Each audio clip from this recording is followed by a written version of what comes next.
Well, what's going on there, ladies and gentlemen? So, we did have a little bit of some news last night, and I don't know, some people see it as results. I see it as actual, like, hey, this means something. Of course, the Lucas Oil Dirt Late Model Series had a 3-day weekend here at the Lucas Oil Speedway in Wheatland, Missouri. The Show Me 100, $50,000 to win. That is tonight, and it will be live on MAVTV Plus and MAVTV. So if you have DirecTV, you can watch the Show Me 100. That's going to be starting at 10 p.m. Eastern tonight on MAVTV, so you don't have to worry about the streaming services.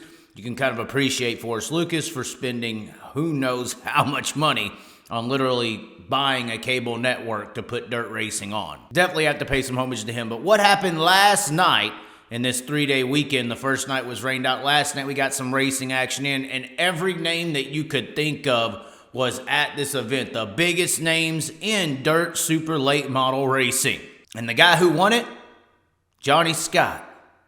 Now, see, some of you may not see Johnny Scott how I see Johnny Scott, and I think a lot of people out there in the modified world see Johnny Scott in a certain way. These modified fans, these USMTS, this crowd that's behind the USMTS modified world is looking at these Johnny Scott, Stormy Scotts, Ryan Gustins, even the Stricklers and the Hoffmans as like, look, us modified guys are really that good.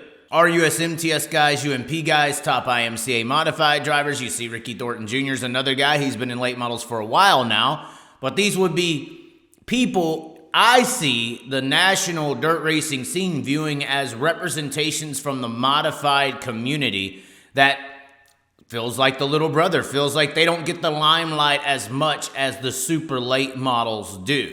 So I see that as a big angle. When you see a guy like Johnny Scott win this race, not is this just a guy who, you know, has paid his dues, has worked really hard to get good in a late model, but this is also somebody who's representing an entire community, and his results mean a lot to that community. Of course, running out the finishing order, you had Jonathan Davenport, Jimmy Owens, Hudson O'Neill, Ricky Thornton Jr., who's another guy who's removed from the modified community, been in super late models for a long time. And of course, that was a 40-lap main event last night. It's going to be a little bit longer tonight.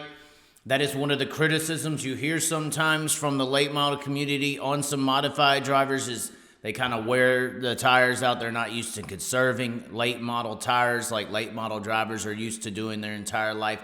It's going to be interesting to see who gets this done.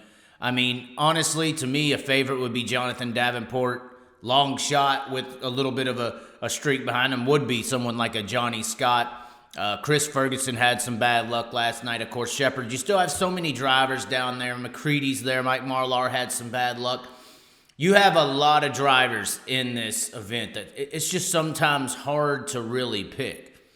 I would say favorite Davenport, long shot Johnny Scott, but somebody who's in that wheelhouse close to maybe picking it up. This could be a breakout win for his career, and he finished 6th last night. I'm going to go with Ashton Winger with the win tonight at the Show Me 100 in Wheatland, Missouri. This is how we ride, this is how we do.